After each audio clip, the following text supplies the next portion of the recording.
Hello, I'm Seamus Donoghue of EVE University, and this is episode 6 of How to Survive EVE Online. In this episode, we are going to get started on the Advanced Military Chain. Now, I've already talked to Cala Baliert and accepted the first step of the mission, so go ahead and do that now. Basically, we're just going to destroy whatever hostile ships show up. Alright, so I'm going to close... I've already accepted, so I'm going to close the agent conversation window. I have my Tristan, which is mostly fit the same as at the end of episode 4, when I finished the military chain. I've been training some additional skills since then, so I can now use the missiles that I mentioned last time. So I've already fit the missile launchers to my ship, and I've also got trauma light missiles in my cargo hold, so I'm going to load those into the missile launchers now. If you're going to skill train to start using missiles, then be aware that the launcher itself, if we show info on the launcher and click on the prerequisites tab, that requires one skill, namely missile launcher operation. The ammunition has its own prerequisites, namely standard missiles. If you're going to fit rocket launchers to your ship, then you need the rockets skill instead. This is not the case for turrets. If you have the skills to use the gun, then the charges are not an issue. So as you can see here, Antimatter Charge S does not have a prerequisites tab. Alright, so just be aware of that. Alright, I've got ammunition, I've got weapons, everything is fit the way I want it to. I'm gonna oh, by the way, I also trained up some levels in some of the capacitor skills I mentioned last time, namely, energy management and energy systems operation, so my Tristan is now capacitor stable. I can run everything that I've got fit on here all the time without having to turn anything off.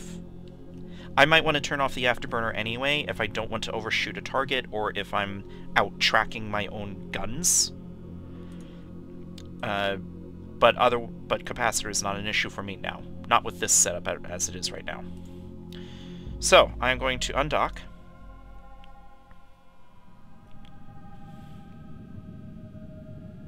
Twiddle my thumbs. I don't need the scanner anymore, we're not on the exploration chain. Right-click empty space, agent missions, the swap, encounter dead space, warp to location. Warp drive active.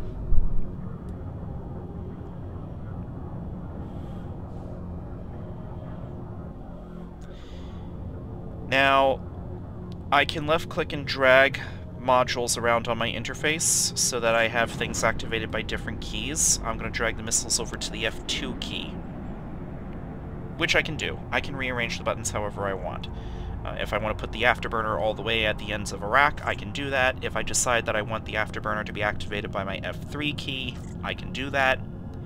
This doesn't change the fact that afterburners are still a mid-slot module. This just rearranges what buttons I have to press on my keyboard to activate them. Alright, here's the acceleration gate. Left-click the gate, activate. You know how to do that. Warp drive active.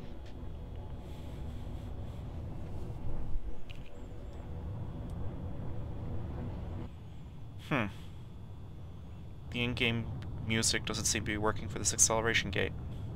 Oh well. Alright. There's the Corelli Initiate. I'm going to control left-click.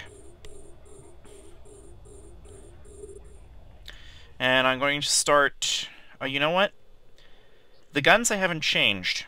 Those will still operate at about 6 kilometers. The missiles I should take a look at. If I open the fitting window, and I have to show information on the missile itself, how far can a missile hit? Well, these light missiles will travel for 5 seconds after I've fired them, and they go 3.75 kilometers per second. So, open the EVE menu, accessories, calculator, and let me hit the orbit command around the Corelli Initiate. So 3.75 kilometers per second times 5 seconds, these missiles will travel out to 18.75 kilometers. My guns can only hit out to about, 6 kilometers. Not an ideal setup. I'm going to have to go change that, and I will change that when I get back to station.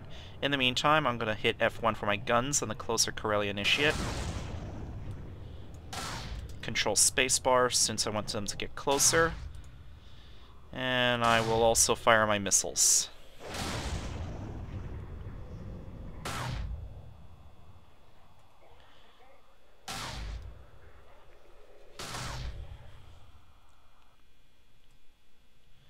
The missiles, as you can see, have a long cycle time.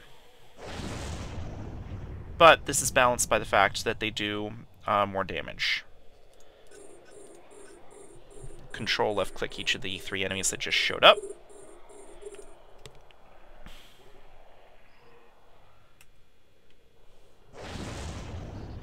Alright, F2 to fire the missiles. I'm going to start shooting the closest Corellia Initiate. Usually you want to concentrate all your firepower on one target at a time, but these targets are weak enough that I know the missiles are going to finish off one enemy. Alright, I am going to approach the Rex, pulse the afterburner, I'm going to loot this stuff, and then return to station. Skill training completed. Skill training completed. As a new player, you will be training new skills, a new level of any given skill, probably a few times an hour for the very, very early skills.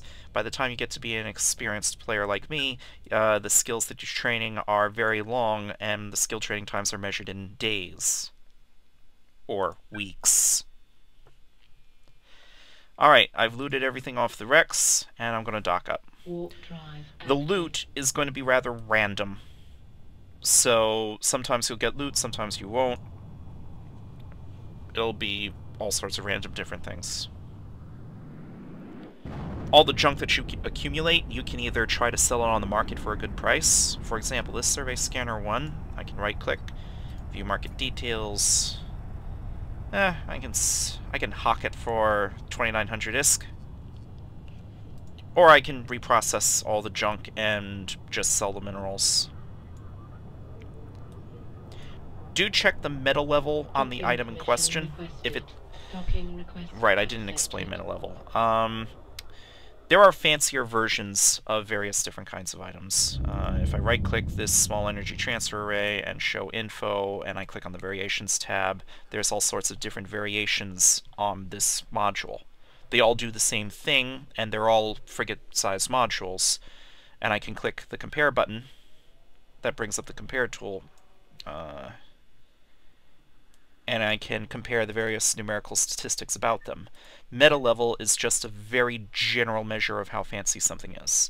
If it's higher than meta level 5, that's very fancy. Some people may try to suicide gank your ship to get it, if they know that you're carrying it on board. So you may want to sell it off as soon as you reasonably can. Alright?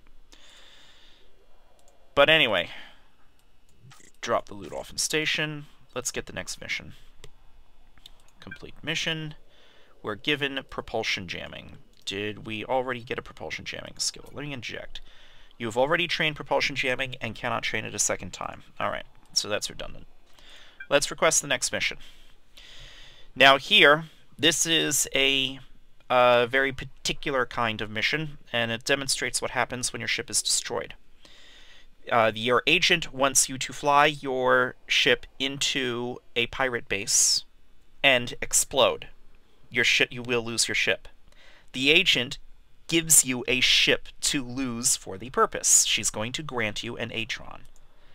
So, let's click accept. And the game's going to throw text at you about minimizing your losses. Remember to read the mission text and make relevant changes before undocking. So let's close this. We're not using the Tristan for this. I'm going to right-click this Atron. I'm going to assemble ship. I'm going to right-click the Atron again. I'm going to change its name to Kamikaze. I'm then going to drag Kamikaze up into the background of my ship's hangar. If you're in captain's quarters, you can just right-click the ship and select Make Active. And let me double-check the fittings, make sure this is an empty ship. Yes, it is. We're going to go to the insurance panel. Since we know we're going to lose this ship, we're going to select Kamikaze. I named it. And I'm going to click the Insure button. Click Yes. And we're going to go for Platinum Insurance. It's always worthwhile to insure a ship if you know for a fact that you're going to lose it in a very short span of time. 12 weeks or less. Alright. So now close the insurance screen. We don't need any weapons for this purpose. We don't need any modules for this purpose. Right. And we're going to undock. The mission briefing says she's going to put explosives on your ship. That's just flavor text. The way the mission is scripted, the moment whatever ship you're flying bumps into the pirate base in question, the game will just automatically destroy the pirate base and your ship. Right-click, Angel of Mercy, encounter dead space, warp to location. Warp drive active.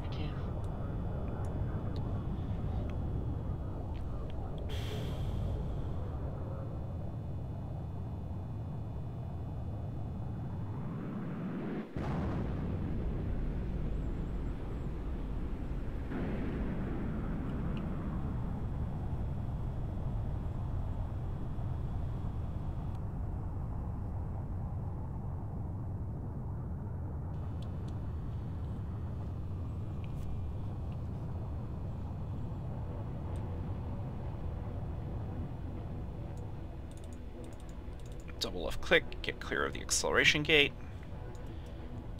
Control spacebar to stop. Alright, I'm going to do something else which the agent didn't mention. I'm going to open a button called People and Places on my Neocom. It should be there by default. If it's not, you can go to the Eve menu, and there's People and Places. I'm going to activate the acceleration gate first. Warp drive active.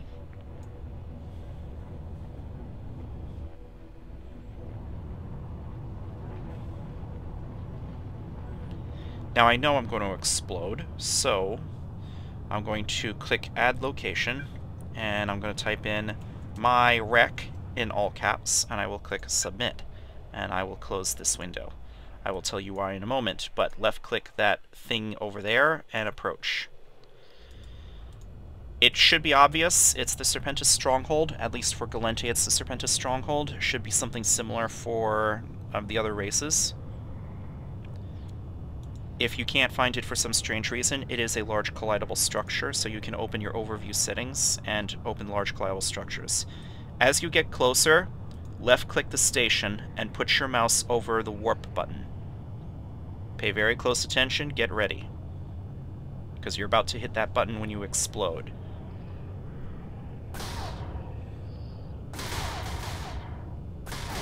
And I'm just waiting to explode. There. Now, click it. Keep clicking it. Don't stop clicking it. Go, go, go, go, go. Warp drive active. There we go. Now, you may have noticed a text pop-up box in the upper left corner. That's an email, or rather a notification, saying that you've just been paid insurance for the loss of your ship. The moment you see that pop-up box, that's when you want to start spam clicking the warp button. And when I say spam clicking, I mean click, click, click, click, click, click, click, don't stop. That's a good habit to get into if you know you're about to lose your ship. Like, say, you've just been warp scrambled, and you're losing hit points, and you know your ship is going to explode. You want to pick some sort of object and warp to it. Just keep hitting the warp button. Even if you're warp scrambled, as soon as your ship is destroyed, your ship was warp scrambled, your pod was not. So your pod will take the warp command as soon as your ship explodes. We'll demonstrate that in the 5th mission of this chain. Well, it's kinda sorta. Right-click the agent, start conversation. Angel of Mercy is complete, so we are going to complete the mission. And we are going to request the next mission.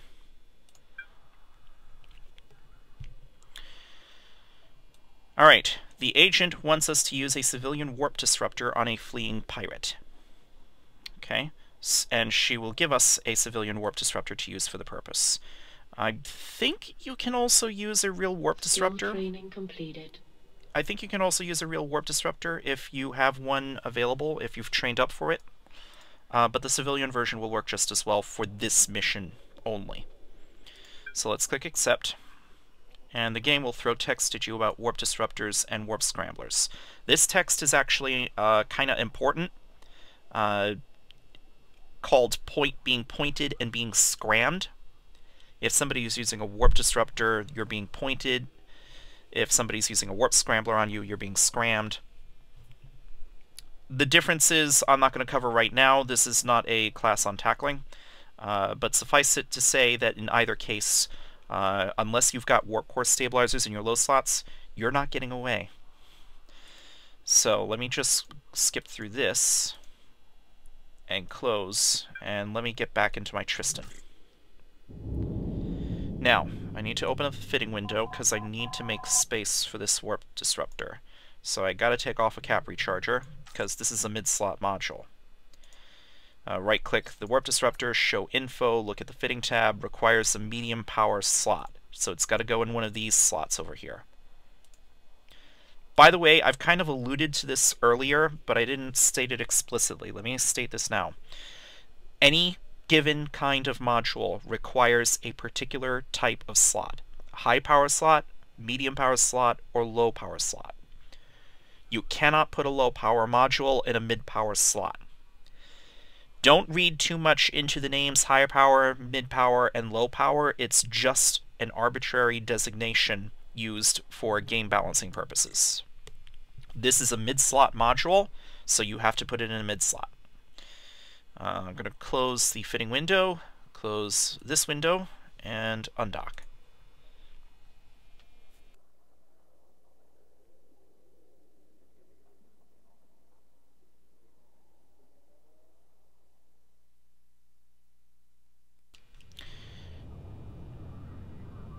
And I forgot that I wanted to change the range on my guns. Alright, I'll do that next time I'm in the station, if I remember. Encounter dead space, warp to location. Control R to reload my weapons. While I'm waiting to go into warp, I'm going to go to the market. I'm going to search for iron charge S. Select the iron charges. There's some available in system. Cleonon 6, Moon 11, Center for Advanced Studies School. That looks like the right station.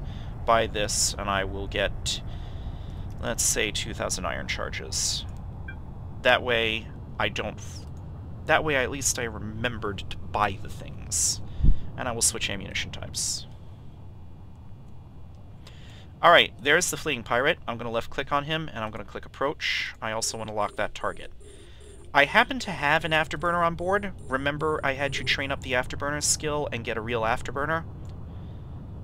So, we're going to close the distance pretty quick, and let me see if I can turn on the warp disruptor. Hey, alright, please don't shoot me, I'll leave, just let me go. Okay. We're done here. We finished the mission. Let's dock up in the station. Warp drive active. Yes, he's shooting at you. You don't have to stick around. I don't know if killing him botches the mission. It's not a requirement in any event. By the way, this civilian warp disruptor has a range of 20 kilometers. That's typical.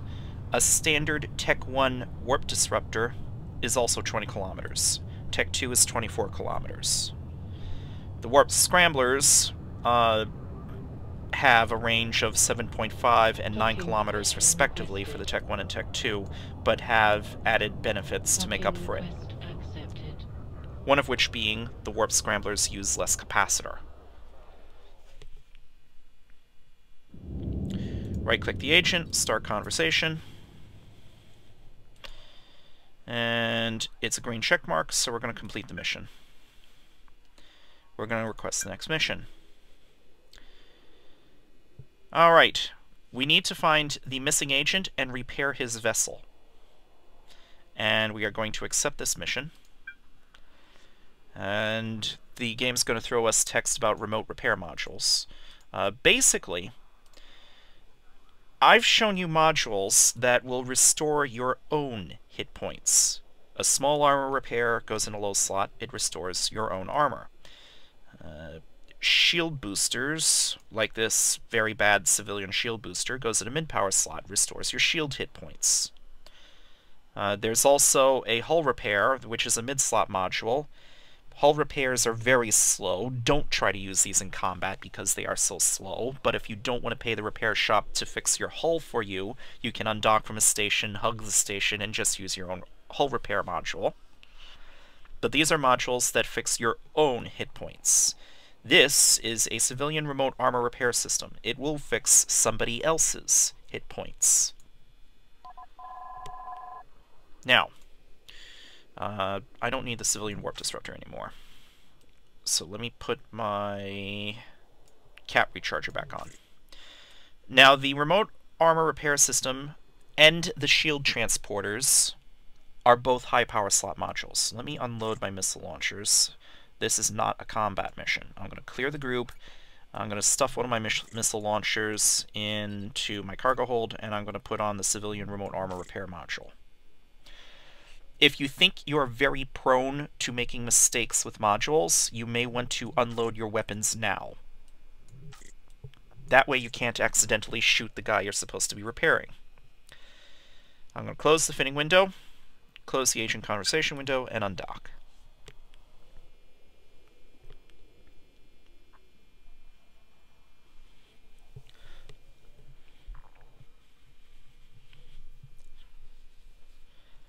Now, if you're doing player versus environment activities with a friend, you could help your friend out by fitting a remote armor repair module or a shield transporter. Let's see, right-click, a friend in need, encounter dead space, warp to location. You know how to do this by now. Warp drive active.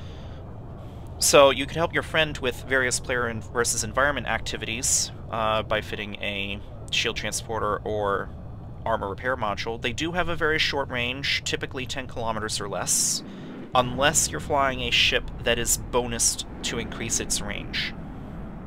There are some ships like that. In player versus player situations, remote repair capabilities can be very useful. While your own local repairs might get overwhelmed by an enemy fleet's incoming fire, you might actually be able to stay standing if your entire friendly fleet is keeping you alive with their remote repair modules. Alright, there's the damaged vessel. I'm going to target lock it. Let's see, what's the range on this thing? 4 kilometers. I'm going to pulse the afterburner. And double left click a little bit off to the side, or maybe a little bit below, so I don't... Bumping into him is not going to do any damage. I just don't feel like bumping into him. Control spacebar, and we're going to hit, in my case, F4, because it's in the 4th high power slot. Or I could just click and drag it off to the side and hit F8 instead. That also works.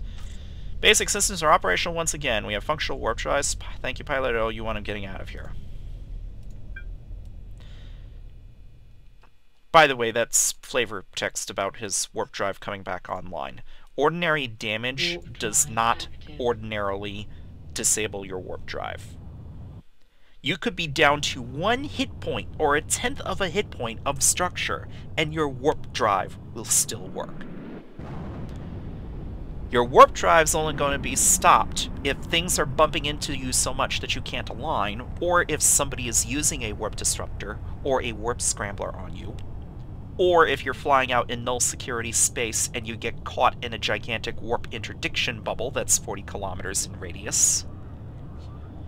Or maybe you get caught in a warp interdiction bubble that's 20 kilometers in radius because it's being put up by a ship called a heavy interdictor.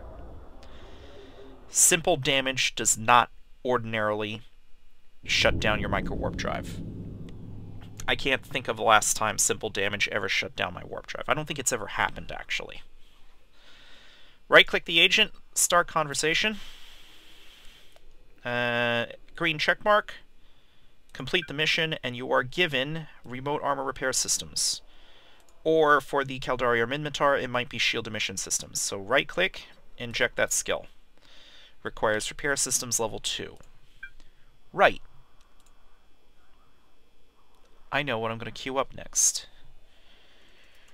Where's repair? Mechanics, here we go. Repair systems, level 2. And I will click apply. Alright.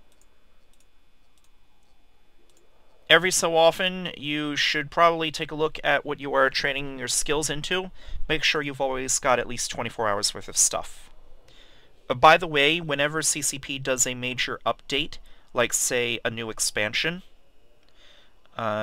always make sure you have at least 3 days worth of stuff in your skill training queue. So your last skill is going to be at least 3 days long just by itself. Alright? You always want something long in there, just in case the servers are down for an inordinately large amount of time. It's happened before. Alright, so a friend in need is complete. Let's request the next mission. The Stand. Make a stand to the pirate base, destroy at least one ship, and survive for as long as you can against the reinforcements that come. This is the other mission in the advanced military chain where you will lose your ship.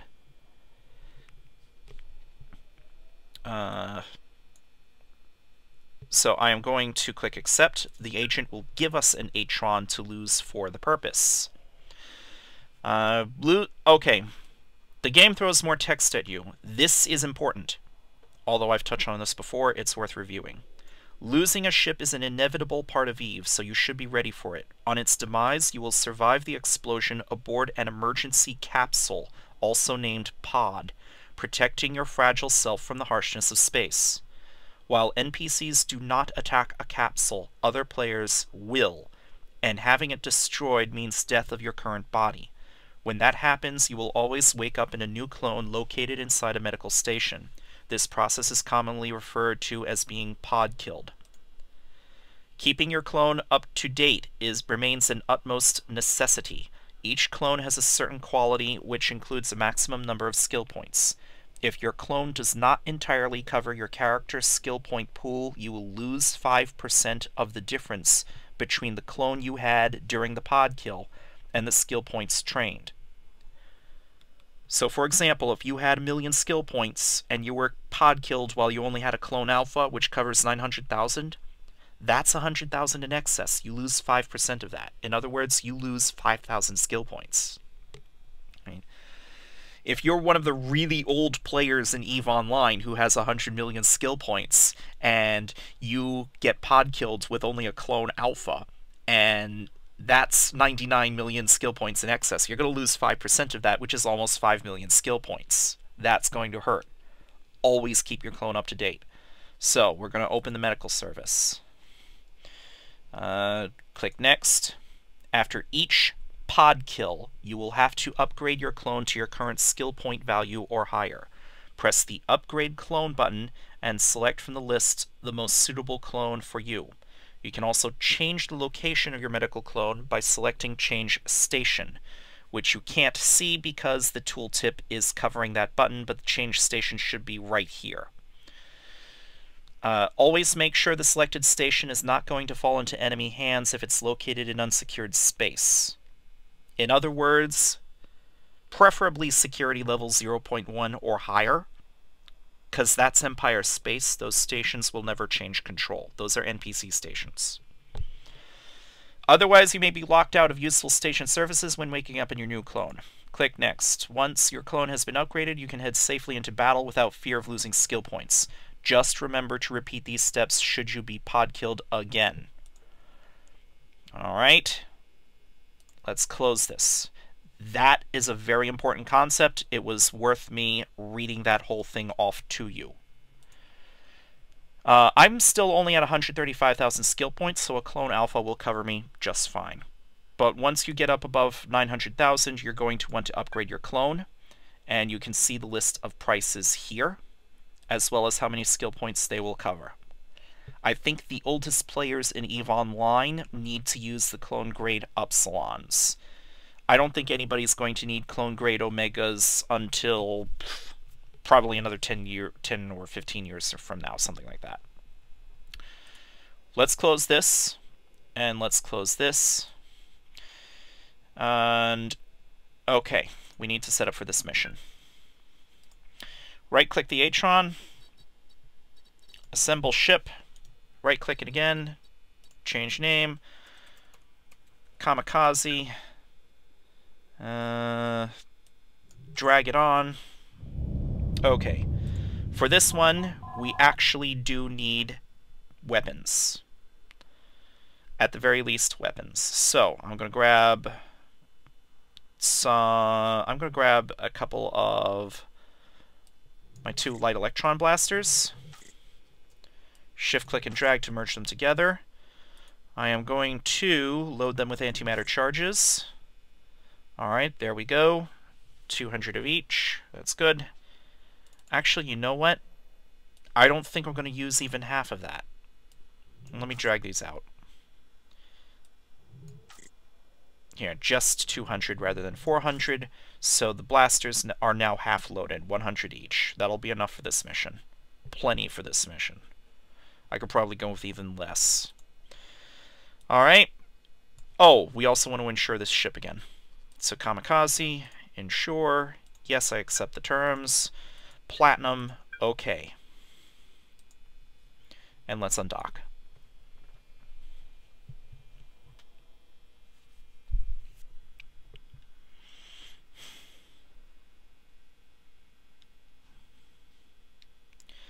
Right-click an empty space, the stand, encounter dead space, warp to location. And in the middle of talking about this, I realized I forgot to warp to my first wreck earlier. I will do that. I will try to remember to do that as soon as I dock back up again. That reminds me, do I even have the do I have the salvaging skill yet? Did I train that up?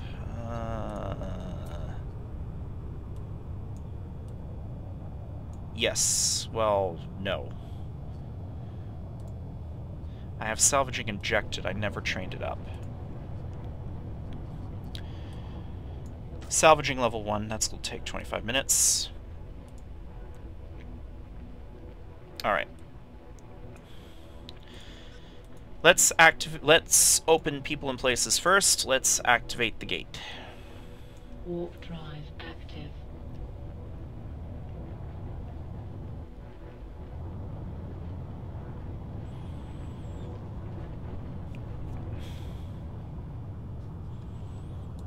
Add location, my second wreck, and click submit.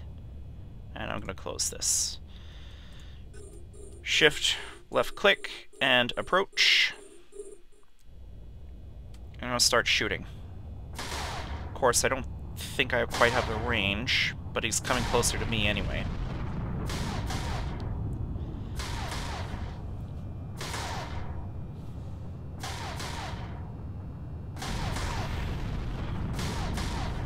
Now I'm starting to get close enough that I'm doing damage.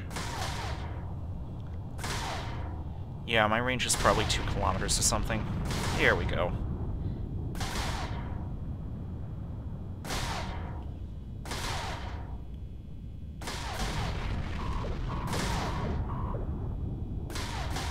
Control spacebar. I don't need to be quite this close. Alright, let him get some distance. Alright. Now, here are all these enemies. I'm going to try and target locking them. And now they're doing all sorts of things to me. They're webifying me, so I can't move very quickly. I'm now down to 7 meters per second. They are also sensor dampening me, so my sensors are not going to work. I can't even target lock them. If I look at the fitting window, I've got a targeting range of 2 kilometers. That's not very good. So, I'm going to lose my ship. They don't have me warp scrambled, but the mission requires that I explode. So, I've got the station selected, and I've got my mouse over the warp button. They can control the range, and I can't hit them at all, and let's hit the warp button.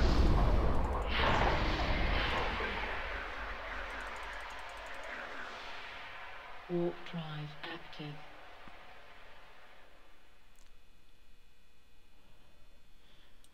Alright.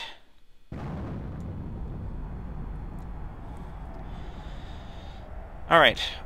I didn't remember to train salvaging up to level 1 earlier, so I'm going to continue with the rest of the mission chain while I'm waiting for this to train. It'll take me longer than 22 minutes to get through the rest of this chain anyway.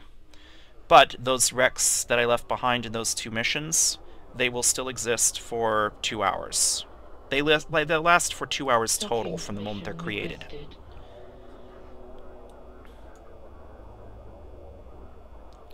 So once I have salvaging trained up, I will get some real salvager modules, and I will show you what my wrecks look like.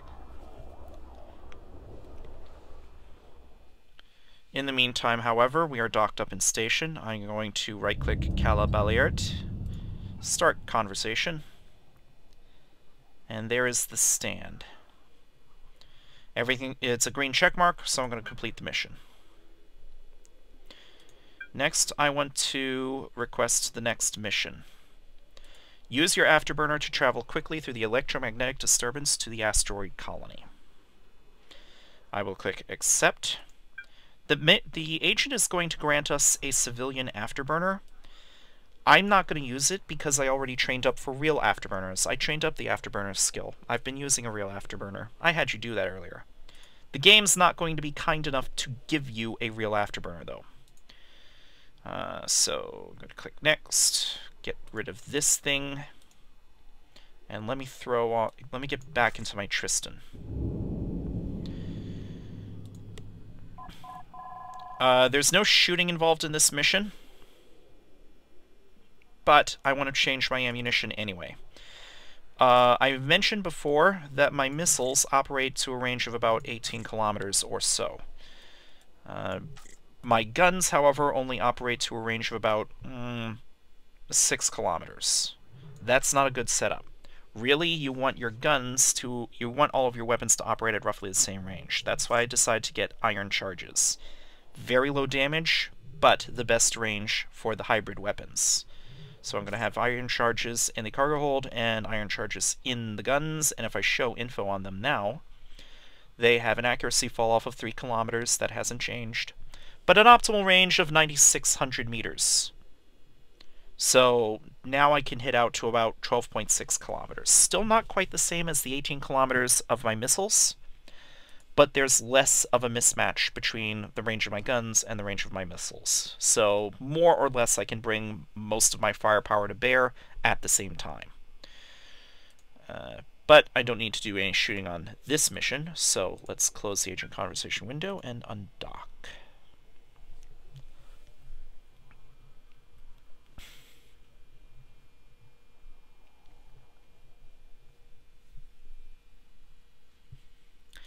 Right-click in space, don't look back, encounter dead space, warp to location. Warp drive active.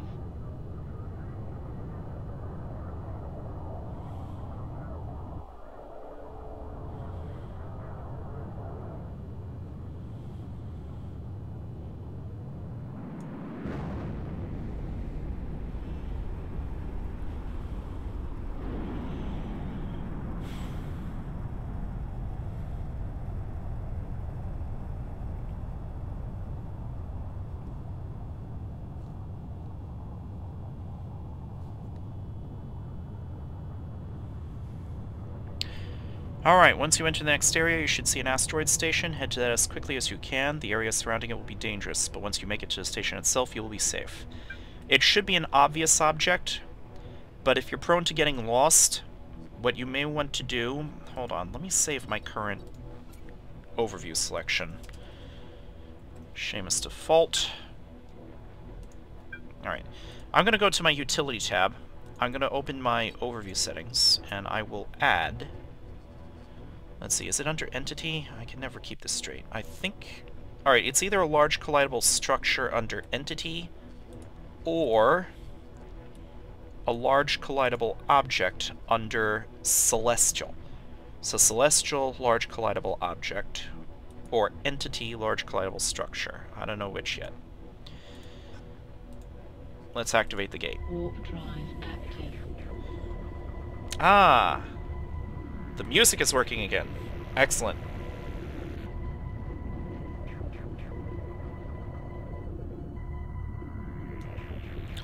Alright, the asteroid station is a large collidable object. So that's under Celestial. Left-click it, and hit approach, and turn on the afterburner. The civilian afterburner would have given you a much smaller speed boost, but with a real afterburner, I'm pushing 800 meters per second. I'm going to cover this distance very quickly. And even if I don't cover it quickly enough, I've also got the small armor repair. So I can try to repair some of the damage as it's coming in.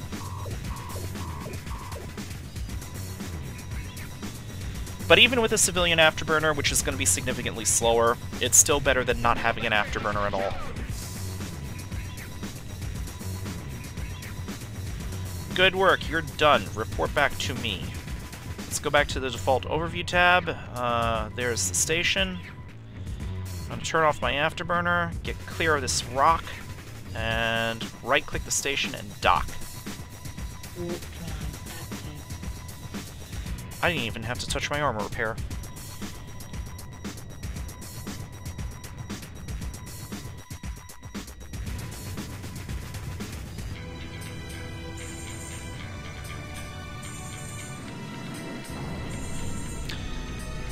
The in-game music stopped of its own accord because one of the acceleration gates was bugged.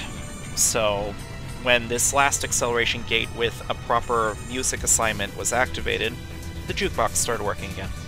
I could have just simply accessed my jukebox and just stopped and started the music. Jukebox is in the Eve menu, Accessories.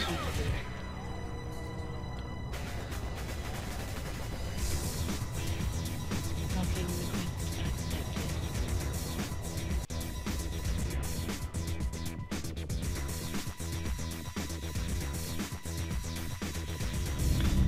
Right-click, start conversation, and complete the mission. You're going to be given a copy of the drone skill book. Make sure oh, right. Salvaging can wait. Right-click drones and train that now to level 1. That's important. You're going to need that for the next mission, I believe. So let's request the mission. And this is Weapon of Choice. Your agent wants you to load some civilian hobgoblins onto your ship, and then use your drones to destroy the next pirate that you're going to encounter.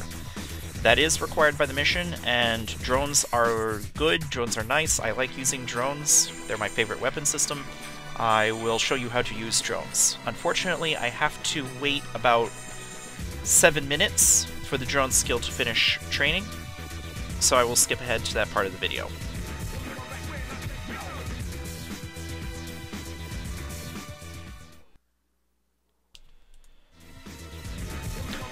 Alright, I've skipped ahead to the part of the video where I finished training the drone's skill. So, I'm going to click Accept on the mission. The agent gives us civilian hobgoblins.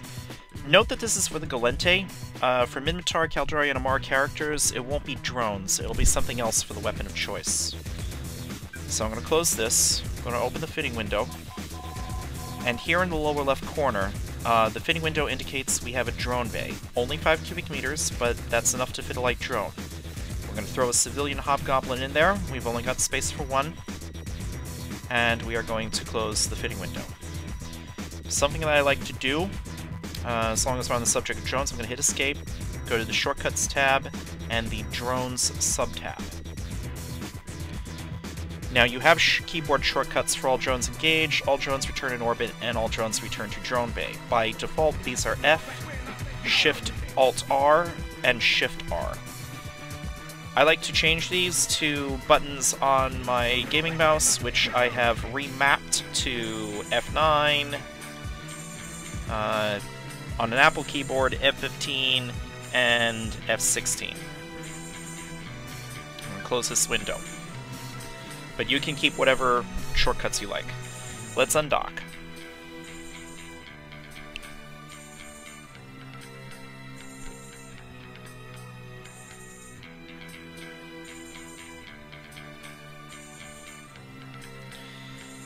Right-click empty space, agent missions, weapon of choice, encounter dead space, warp to location.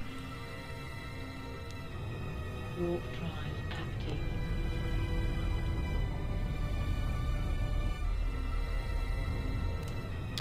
By the way, you now have a drone control window on your interface. I'm going to put that right over here, and let me expand it down this way. I've only got one drone on board, just the civilian hobgoblin, so the interface doesn't need to be particularly complicated. On ships with a lot of drone base space, you may want to organize your drones into groups, but I will leave that to the subject of another video. Control left-click the Corellia Initiate. You then want to right-click the civilian hobgoblin and launch drones. You can now either hit your keyboard shortcut for all drones engage, or you can right-click drones in local space and engage target. Either method works, but the keyboard shortcut will be faster. And your drone is going to go flying off and will start shooting the target for you. I don't know if the mission is going to be a failure if I use other weapon systems to destroy this thing. Alright, we're done. You can either right-click drones in local space and tell it to return to the drone bay, or hit your keyboard shortcut to do that. I'm going to use my keyboard shortcut. And now my drones are back in my drone bay. I'm going to loot this wreck, and then click the station and dock at the station. Warp drive active.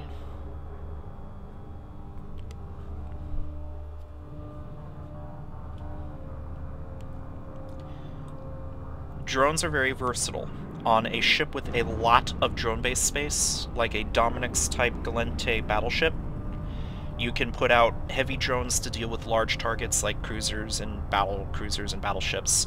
You can call them back in and put out 5 light drones instead to deal with small targets like destroyers and frigates. You can only control as many drones as you have in the drones levels in the drone's skill. You should get drones 5 at some point, especially as you start training up towards battlecruisers and battleships. If you are going to fly Galente and you're going to fly a Vexor, drones 5 is very important. Because on a Vexor and Myrmidon and a Dominix, drones are your primary weapon system, not the guns or missiles that you fit to the ship. Right-click the agent, start conversation, and complete the mission. We are going to request the next mission, the Pacifist. Follow the instructions from the Concord Fleet Commander and bring the hostage situation to an end. So, I will click Accept. And the game throws text at you about damage types again. Let me get rid of this, and close, and undock.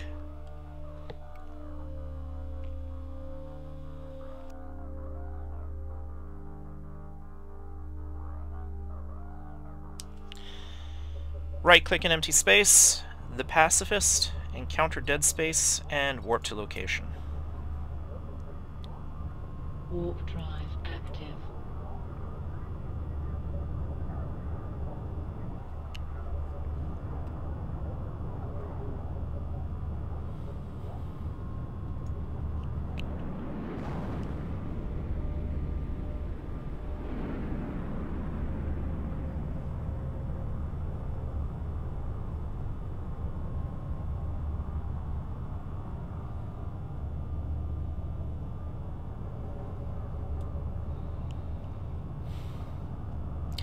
Welcome to the fray, Edgar. I've ordered the fleet to hold its ground for the time being, but we're going to send you in to recover the hostages shortly. Move out to the next area where the pirates are. They're expecting a negotiator, but we're sending you instead. You are not to engage unless I give the order. We need to maintain the appearance of peaceful negotiation until the safety of the hostages can be confirmed. I'm going to approach the acceleration gate. Left-click the gate. Are there any other pop-ups at this juncture? It looks like not. Okay. So go ahead and just activate the gate. Warp drive active.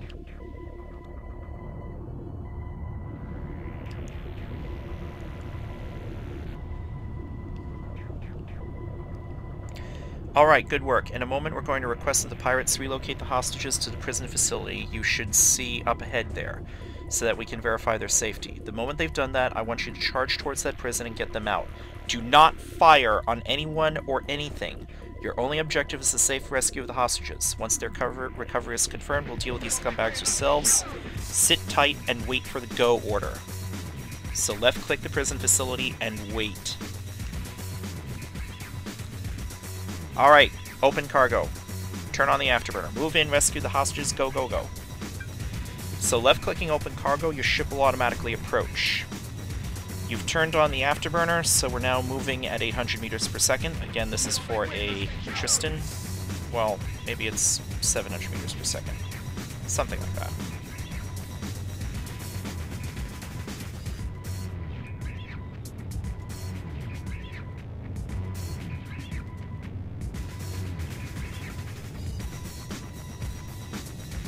Loot all, turn around, double left click in the opposite direction.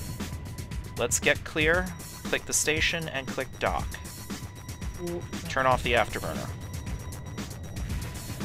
The afterburner makes you move quickly at sublight speeds, but it does slow down your ability to go into warp, so it takes you a little bit longer to align. To align for warp, you need to be moving 75% or more of your maximum velocity, whatever your maximum velocity is right now. The afterburner increases your maximum velocity, so you need to get up to 75% of your new higher maximum velocity. But at the same time, the afterburner causes your ship's mass to increase, which basically has the effect of you can't change your velocity as quickly.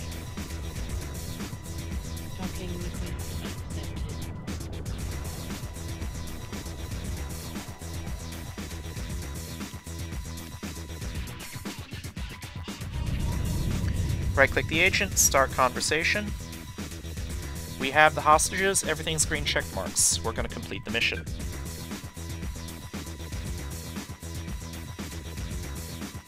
Alright, request the next mission. We need to use a civilian stasis webifier on a particular pirate to interrogate him. And we will be given a civilian stasis webifier. I'm going to click accept. You can use the civilian stasis webifier you were given. I'm going to experiment a little bit. I think a real stasis webifier will work. I think I trained up the skills for that. Prerequisites, yes. So let me throw on a regular stasis webifier, and let me also throw on the civilian stasis webifier just in case this mission is not scripted to accept a standard stasis webifier. I'm going to undock.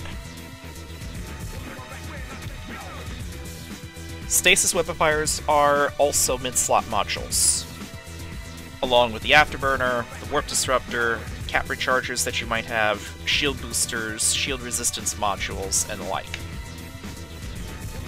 Right-click, glue, encounter dead space, warp to location. Warp drive active. So because I had to take off the cap recharges, I am going to have to pay attention to my capacitor. If I try to run everything, my capacitor will deplete in 55 seconds.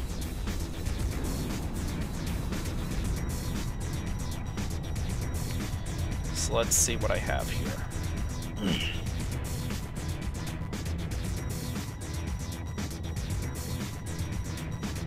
Get out of here, Edgar.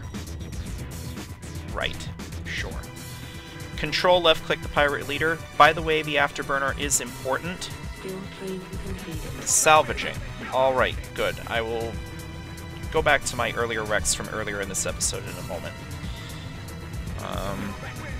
So, I am approaching the pirate leader with afterburner running, because the pirate leader is going to try and run away from me. So this will go much, much, much faster if I have an afterburner.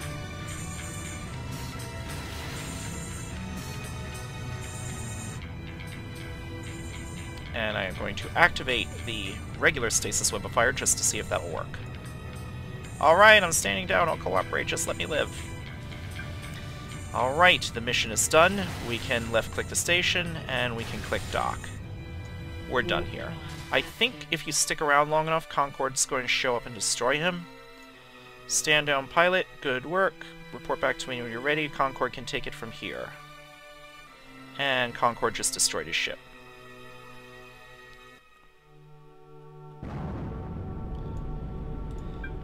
So, the civilian stasis web of fire will work. A regular stasis web of fire will work. Either will be okay. If you don't have propulsion jamming, you can just use the civilian stasis web of fire.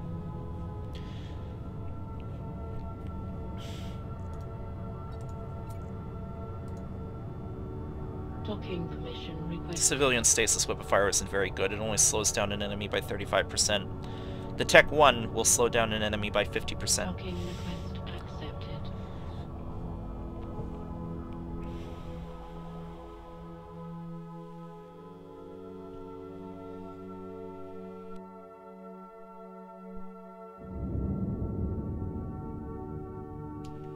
Alright, right-click the agent and start conversation. And complete the mission. Before I continue on to the last step, I just finished training Salvager, so the salvaging skill. I'm going to get some Salvager 1 modules, and I'm going to show you my Rex from earlier. So I'm going to right-click, buy this, and I'm going to get 2 of the things. And I will scroll down, and let's get my Navitas into the picture. What do I have fit on here? Nothing. Throw on the 2 salvagers. Do I have a spare afterburner? Yes. Throw on the spare afterburner. Throw on an expanded cargo hold. Throw on another expanded cargo hold. And close. And let me undock. Now, in the 2 missions where I had you open the People and Places window, I wanted to demonstrate something. When your ship is destroyed, it leaves behind a wreck. Any other player who happens upon the wreck can take from it first, although in the case of losing your ship to NPCs in a mission, it's possible other players don't know about it yet. So you can right-click. I save those locations, so I'm going to right-click Personal Locations, My Wreck, and Warp to 0. Warp drive active.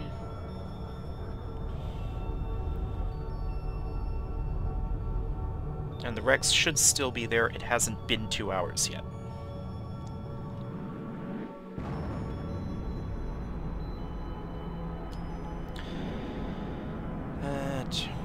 Basically, any NPCs you destroy, any players who are destroyed, if you are destroyed, it leaves behind a wreck.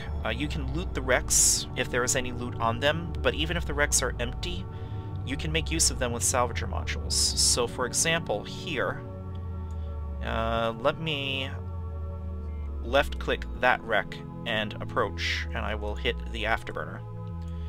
And I will start target locking wrecks.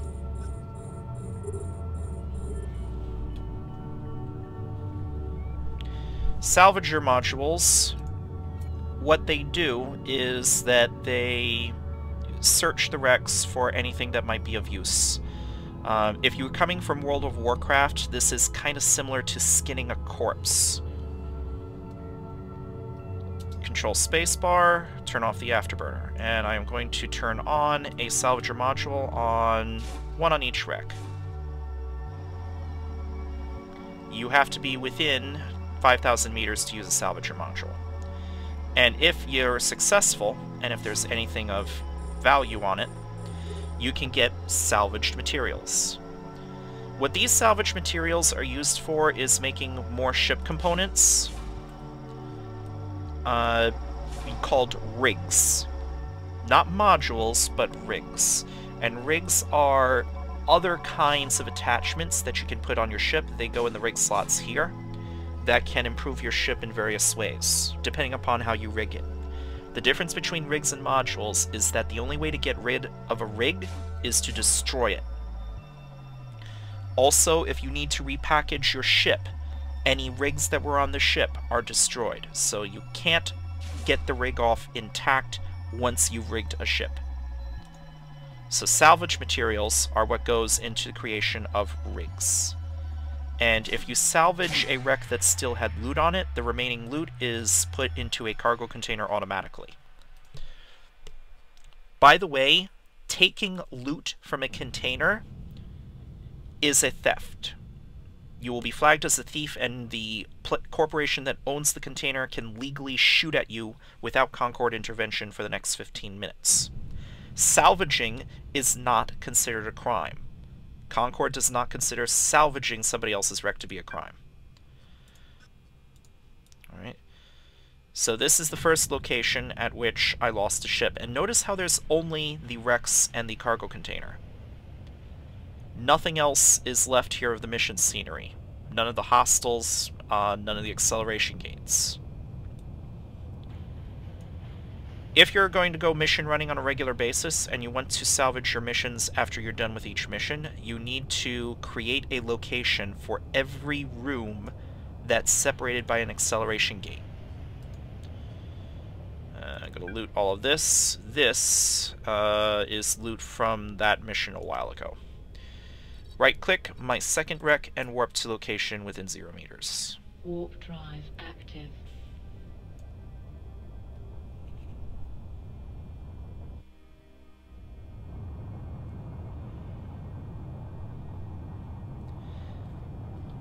Salvage has the potential to be quite valuable.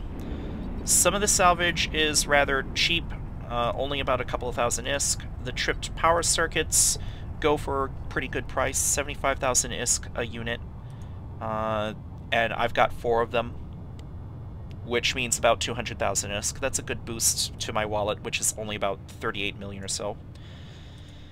There's the wreck of Kamikaze. That was my ship. And notice how it's solid. I had a couple of blasters and some ammunition on that ship. Maybe they survived, maybe they didn't. Something survived because the wreck isn't empty. Let me turn on the afterburner because it's taking me a while to get over there.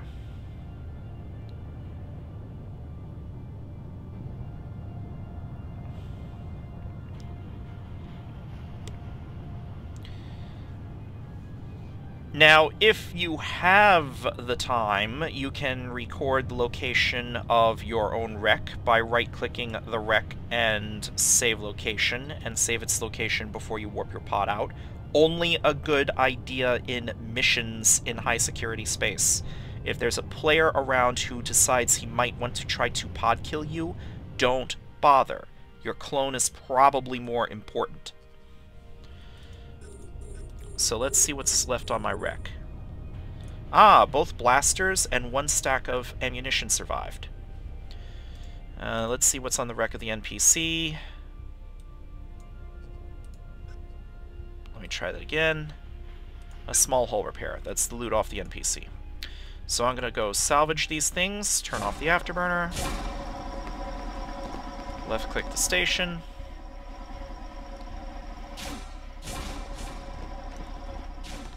So cleaning up after yourself can get you reasonably good money when you're starting out.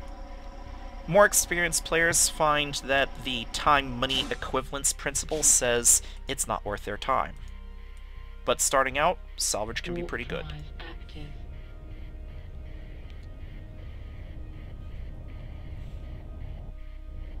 Salvage was good to me in my early days, so I've made a habit of always salvaging after my own missions.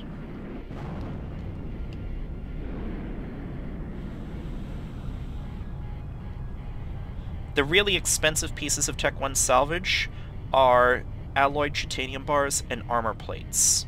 If you don't want to memorize whatever's valuable amongst salvage materials, memorize those too, if you're inclined to memorize any salvage materials at all.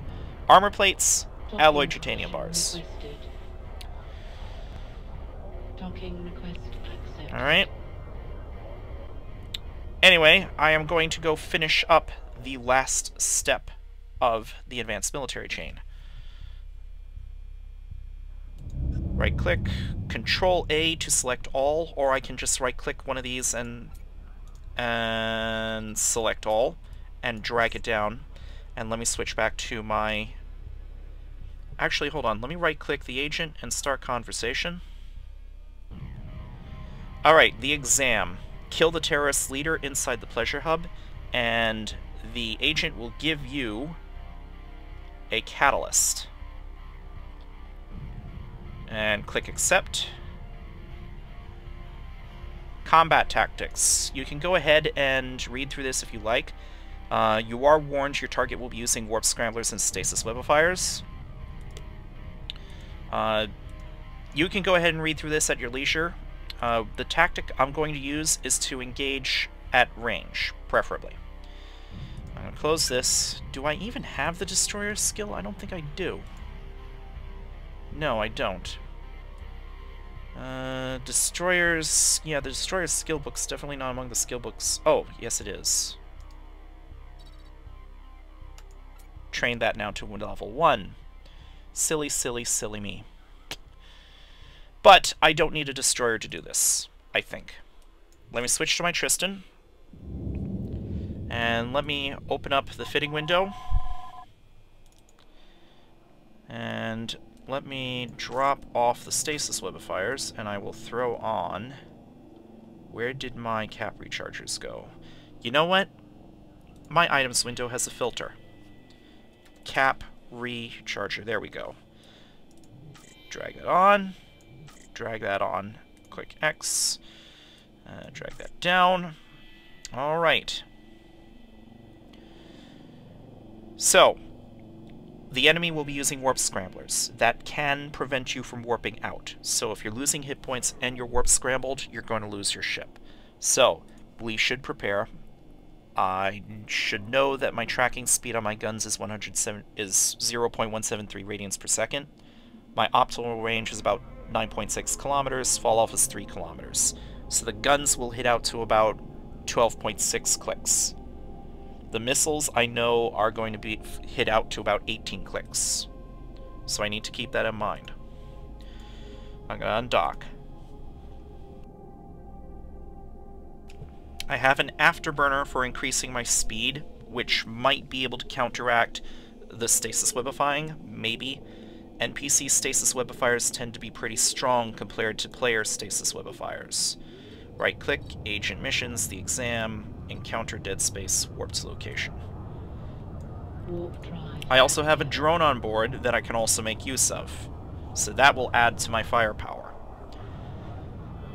I don't want to let the drone get aggro first, because if the NPCs start shooting at the drone because they saw the drone before they saw me, they will destroy the drone. I don't have a replacement. I only have space on board for one drone in the drone bay. I can't move drones from the cargo hold into my drone bay, not without the assistance of fitting services.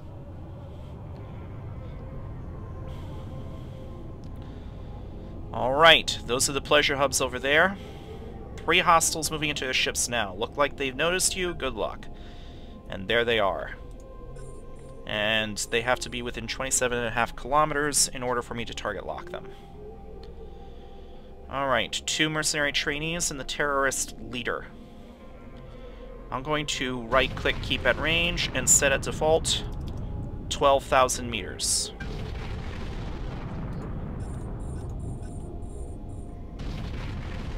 Well, there's the terrorist leader. I'm going to keep at range 12 kilometers.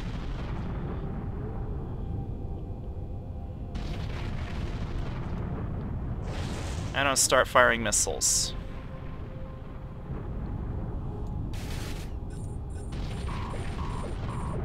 That's the shield alarm. I have an armor repair, nothing I can do about it right now. And I'm going to start shooting the terrorist leader. Okay, right here, pilot is warp scrambling me. And the other symbol is pilot is webifying me. So I can't go to warp.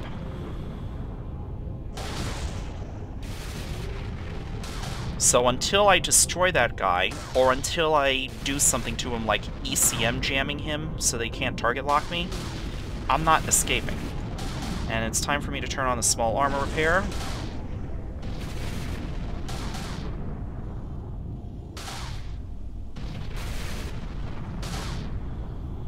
I'm moving on only 175 meters per second.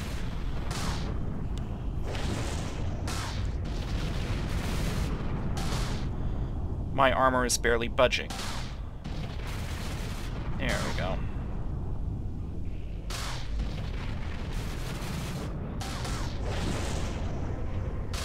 And I somehow managed to get outside of Stasis Webifier and Warp Scrambler range. So those icons are gone. I could escape now if I wanted to. But escape is not my plan.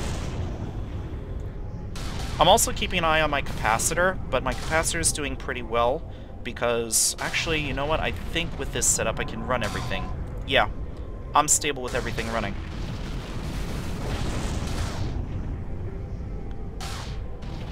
And the terrorist leader is dead. Alright. I'm going to deal with the mercenary trainees now. Not that it's necessary, I just want to. You could actually do this in the opposite order. Kill the mercenary trainees first to reduce the amount of damage that you're taking, and then deal with the terrorist leader who is warp scrambling you. It's also possible to set up your ship so that your weapons have longer range than the enemy's weapons. I think the last time I filmed this series, I was actually good about training up the destroyer's skill ahead of time, so I was using a Catalyst Galente destroyer. And I had it fit with something bigger than 75mm railguns. I think maybe I was using 125mm or 150mm. I don't remember off the top of my head. And I was with iron charges, I was able to hit these guys from more than 20 kilometers out. They could never get close enough to warp scramble me. So there you have it. The range of the terrorist leader's warp scrambler is about 10 kilometers, I think. And the mercenary trainees don't have scramblers. So that's everything you need to know to get through this mission.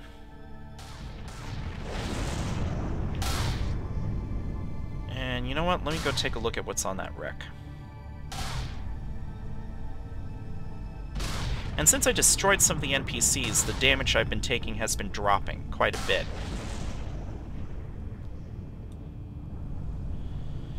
If I want to, I can right-click the terrorist leader wreck and save location.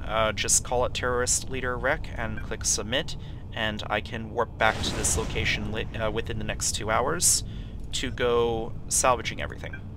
I'm not going to waste your time with doing that right now. I've already demonstrated salvagers, so let me dock up. So all that's left is to dock back up in the station, turn in the mission, and you're done with the tutorial chains. Alright? So what do you do after this? Well, there's a lot of stuff that you could do.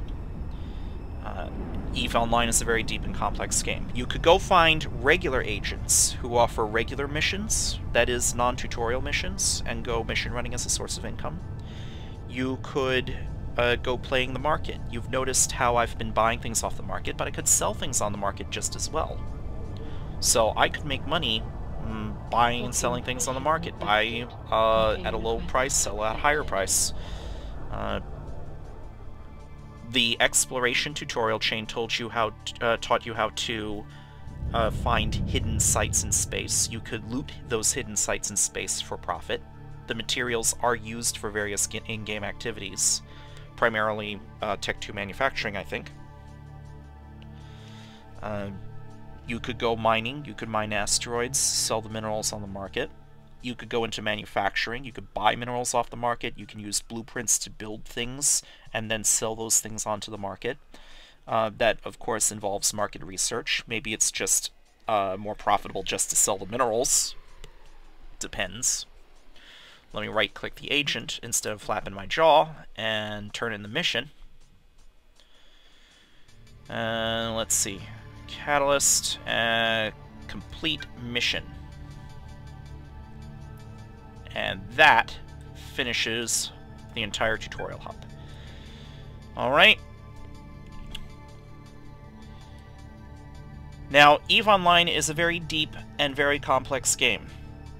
I am a member of one of the many player corporations in EVE Online called EVE University. We teach new players in EVE Online so as to help improve player retention in the game. right? Because that's good for the health of the game. This game will be more likely to continue existing if we can help new players get started. We like this game, we want more people to play it. That's why we help new players out. So, there are other player corporations that train new players. I don't remember the names of all of them off the top of my head. EVE University is the biggest and the oldest of them. I'm biased. My suggestion is apply to EVE University. So go to the EVE menu, Accessories, Browser, and on the browser's going to lock up for a moment because it's trying to load gate.eveonline.com, which I don't want it to. Here we go. And we're going to type in http://www.eveuniversity.org and push return. Okay. And click on the right-hand side, Join EVE University. Click this link and follow the instructions. All right. Once we get you into EVE University and you get set up on the EVE University's voice comms, at the time of this recording we are using the voice-over IP program called Mumble. Once you're a part of EVE University, you'll have access to many of our resources. Anybody can look up our class library. Anybody can register a forum account and join the Mumble's public lounge and ask general game questions on the Mumble. But I really do recommend joining EVE University. So you can find that information on our wiki. While you're waiting to get through the application queue, oh, by the way, we do require that you have trained at least one skill that cannot be trained on a trial account.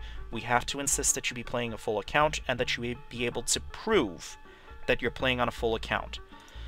Injecting something like contracting, for example, will prove that you're on a paid account. While you're waiting to get into EVE University, the process is like 2 weeks long or something because there's so many people who come through EVE University and our personnel department is only yay big. While you're waiting, you can get started on what is called the Sisters of Eve Epic Arc, and that starts with an agent called Sister Alitora. Go to People and Places, search type character, search string, Sister Alitora, Alpha Lima India Tango Uniform Romeo Alpha. And this is Sister Alitora, Arnon 9 Moon 3 Sisters of Eve Bureau. You can right click and set destination, and you will have an autopilot route to Arnon. The junk that you've accumulated here is not all going to fit on your ship. If you go to a full paid account, you can train Galente Industrial, and you can make use of the Iteron, which is basically a cargo ship. It's got about 3,000 cubic meters of cargo space. You can shove all of your spare junk into here, or you can right-click the various things and view market details and just sell all this stuff. Some of the buy order prices are really low. Or you can take some of the extra modules. You can, like the reinforced nanofiber plates, you can right-click, reprocess it into minerals. You can select a range of things. Left-click one thing, shift-left-click the last thing, right-click, reprocess. You can reprocess the whole mess. Alright? And then just sell the minerals on the market. That's another option. Okay? When you finish training the Destroyer's skill, you could just take your best ship with you. Fit out your best ship here in Klalanon or wherever you are, and sell off all your other ships, and just take one ship with you, having gotten rid of everything from Klalanon, and then just head out from here. Alright. So you can run the Sisters of Eve Epic Arc. The Sisters of Eve Epic Arc, called the Bloodstained Stars, is a 50-mission-long chain that sends you all over high-security space. And it's also intended for new players just coming out of the tutorials. It's very unlikely any other players would have bothered you while you're trying to do the tutorials. If I remember correctly, it's a violation of CCP policy to be interfering with new players who are in the tutorials. Once you're out of the tutorials, however, and you've started on the Bloodstained Stars, it's a multiplayer sandbox. You can do whatever you want to, so can everybody else. Alright. Oh, that reminds me. One of the CCP employees, CCP Wrangler, I forget his real name, but he's codenamed CCP Wrangler, has been quoted as saying, "Eve is not designed to look like a cold, harsh, and dangerous place. It's designed to be a cold, harsh, and dangerous place." I might be paraphrasing that from memory. There are activities that are permitted in EVE Online that would get you banned from other games.